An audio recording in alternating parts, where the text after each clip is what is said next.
Yeah, so just introduce yourself in it. Pawz.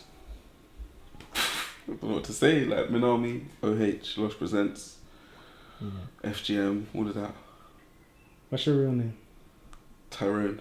I'm not even gonna drop surnames, but yeah, Tyrone. Mm. So how long what genre do you do? Well, I think I'm mostly known for grime, but obviously I do the rap side. A lot of the time you'll hear me refer to myself as an artist in it because it's not just grime. I'm not just an MC. I'm not a rapper. I like to mix and match. Just been playing with a few different things, but I'm mostly known for grime. So how long you been doing it? Boy, I don't know. There's two answers for that question. Like it's three. I first recorded when I was 15, so that's like 10 years ago.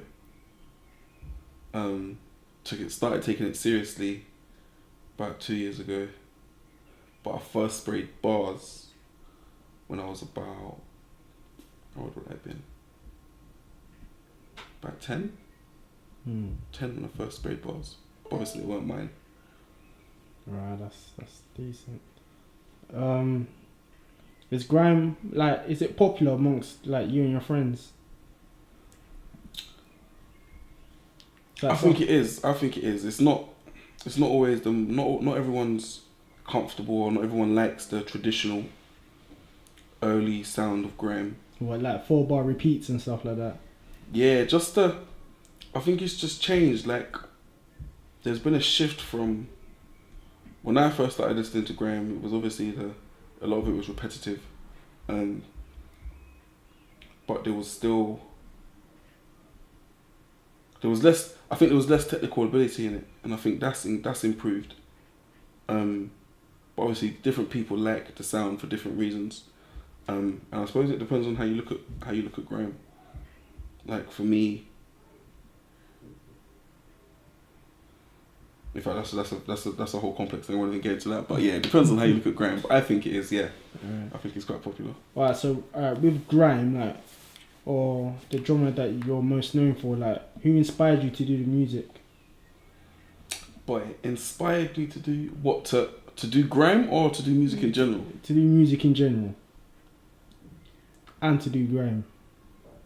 But I think grime for me was, my decision to get into it was, 1, the love, the passion. 2, my friends were doing it.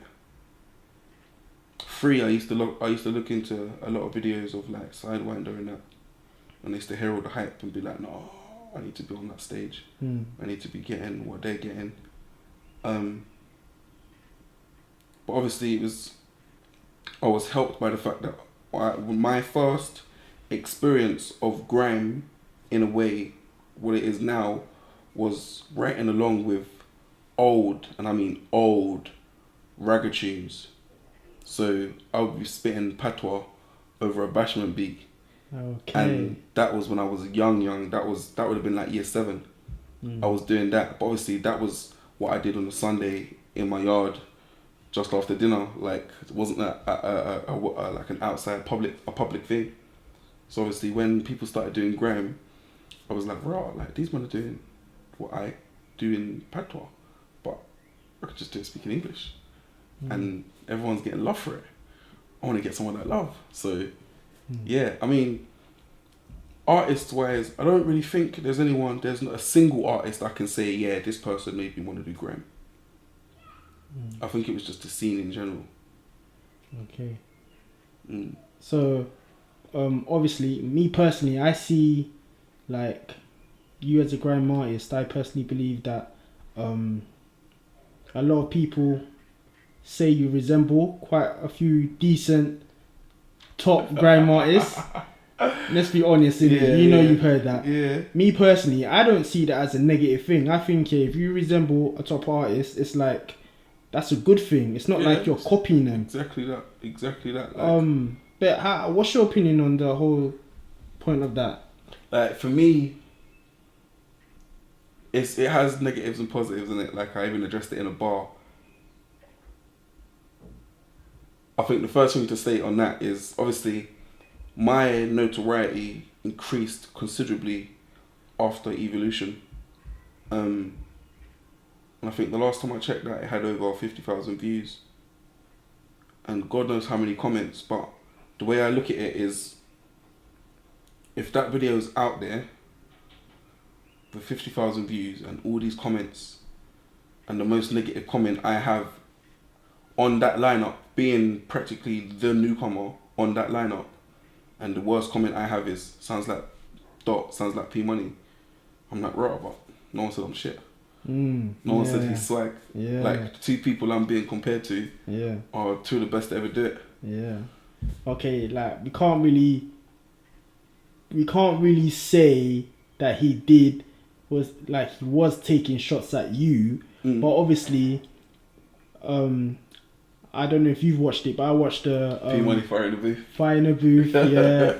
And like it was within the first 32 bars. He's, you know, yeah. I was thinking, you know, like obviously he's not like I have reason to believe that it was aimed at possibly you.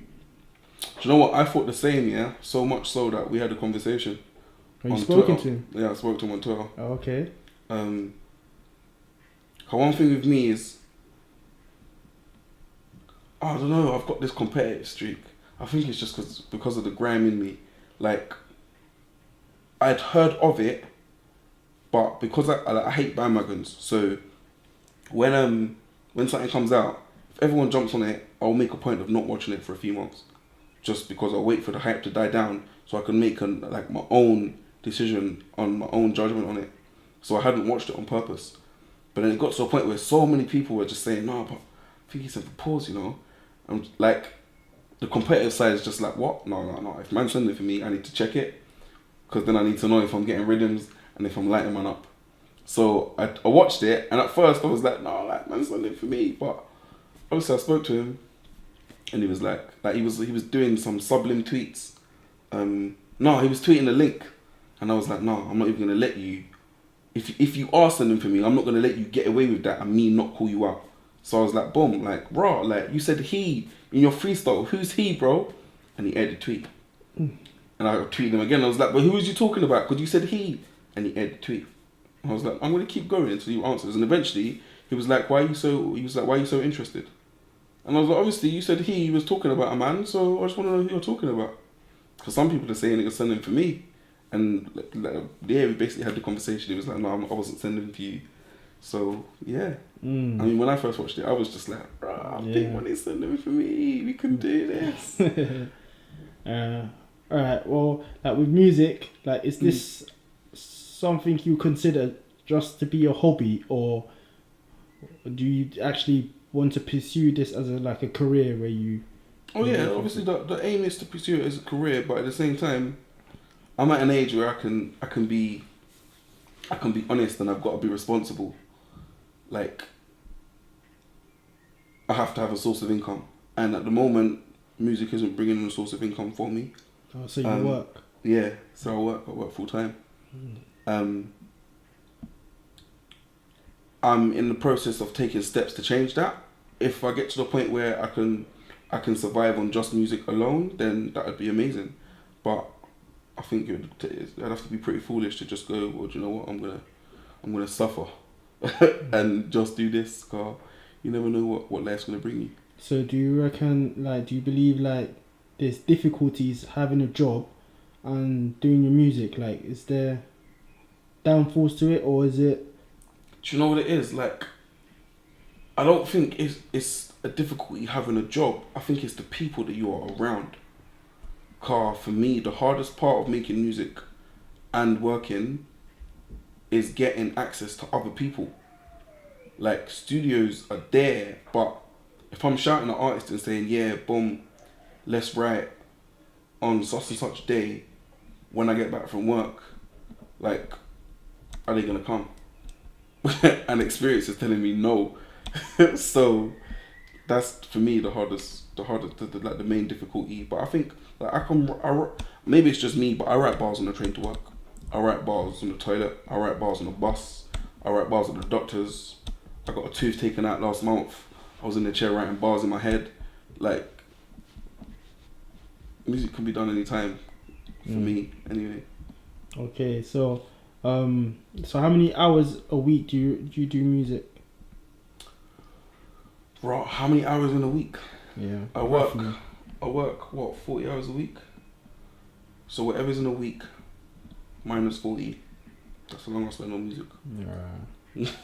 Actually, that's not true. Minus 10, because I like to sleep and I like to slack. So yeah. Yeah.